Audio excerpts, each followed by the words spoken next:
नमस्कार, स्वागत है आपका मेरे YouTube चैनल लीगल लवर्स पे। देखिए, ऑनरेबल इलाहाबाद हाई कोर्ट ने एक बहुत ही ज़्यादा महत्वपूर्ण जजमेंट पास किया है। ये जजमेंट हर उस व्यक्ति को, हर उस पुरुष को बहुत ज़्यादा मदद करने वाला है जो अपनी पत्नी द्वारा किए गए फर्जी तरीके के भरण पोषण के मुकदमों से, यानी कि एलिमनी के मुकदमों से पीड़ित है।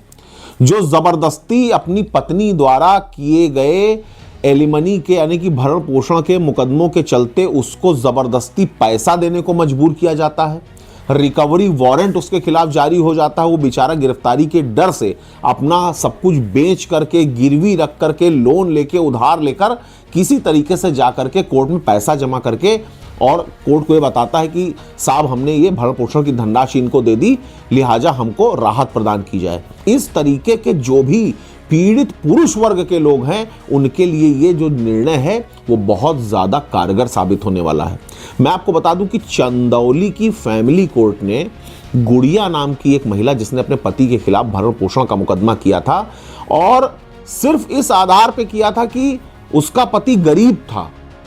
उस मुकदमे को देख करके ये साबित हो रहा था कि वो जो महिला थी वो एक अच्छे सबल परिवार से थी, सक्षम परिवार से थी, एक अच्छी आर्थिक स्थिति वाले परिवार से थी, और जबकि उसका जो पति था जिससे उसका विवाह हुआ था वो बहुत निम्न आय वर्ग से जुड़ा हुआ व्यक्ति था। उसकी इतनी हैसियत नहीं थी कि वो अपनी पत्नी की बड़ी बड़ी ज़रूरतों को पूरा कर पाता,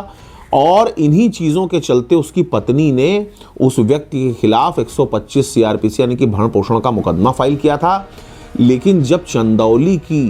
फैमिली कोर्ट ने इस चीज़ को पकड़ लिया कि भाई ये मामला तो सही नहीं है, गलत तरीके से इस बेचारे पुरुष व्यक्ति को फंसाया जा रहा है, परेशान किया जा रहा है, तो ऑनरेबल फैमिली कोर्ट ने, जो चंदौली की फैमिली कोर्ट थी, उसने महिला द्वारा दाखिल की हुई याचिका को खारिज कर दिया। और जब उस महिला ने, गुड़िया ने, ये मामला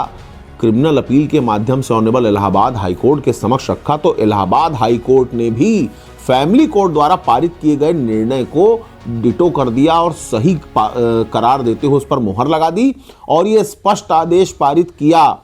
कि यदि कोई स्त्री अपने पति को सिर्फ उसकी कमजोर आर्थिक स्थिति की वजह से छोड़ देती है, उसकी गरीबी की वजह से उसको त्याग कर देती है, उसको छोड़ देती है, तो उस महिला के द्वारा दाखिल किए गए किसी भी क्लेम को मेंटेनेबल नहीं माना जाएगा, किसी भी भरण पोषण को, किसी भी एलिमनी को किसी भी तरीके से जस्टिफाई नहीं माना जाएगा, और उसकी याचिका किसी भी आधार पर मेंटेनेबल नहीं होगी। इसीलिए ऑनरेबल इलाहाबाद हाई कोर्ट ने इस जजमेंट में इस बात को भी स्पष्ट कर दिया कि अब भरण पोषण का दावा केवल पेश कर देना ही पर्याप्त नहीं होगा कि कोई भी स्त्री जाकर के सिर्फ भरण पोषण का दावा न्यायालय में प्रस्तुत कर दे और ये कह दे कि साहब हमको भरण पोषण चाहिए। उसको ये साबित भी करना होगा अपने मुकदमे में कि आखिर उसका दावा जस्टिफाई कैसे है, सही कैसे है, विधिपूर्ण कैसे है, क्यों उसकी जो मांगे हैं वो पूरी होनी चाहिए। इसको साबित करने का भार भी, यानी कि बर्डन ऑफ प्रूफ भी पूरी तरीके से महिला के ऊपर ही अधिरोपित किया गया है। तो ये जजमेंट पुरुषों को काफ़ी हद तक राहत देने वाला जजमेंट है। ऐसे व्यक्ति जो फर्जी तरीके से एलिमनी के केसेस में फंसे, 125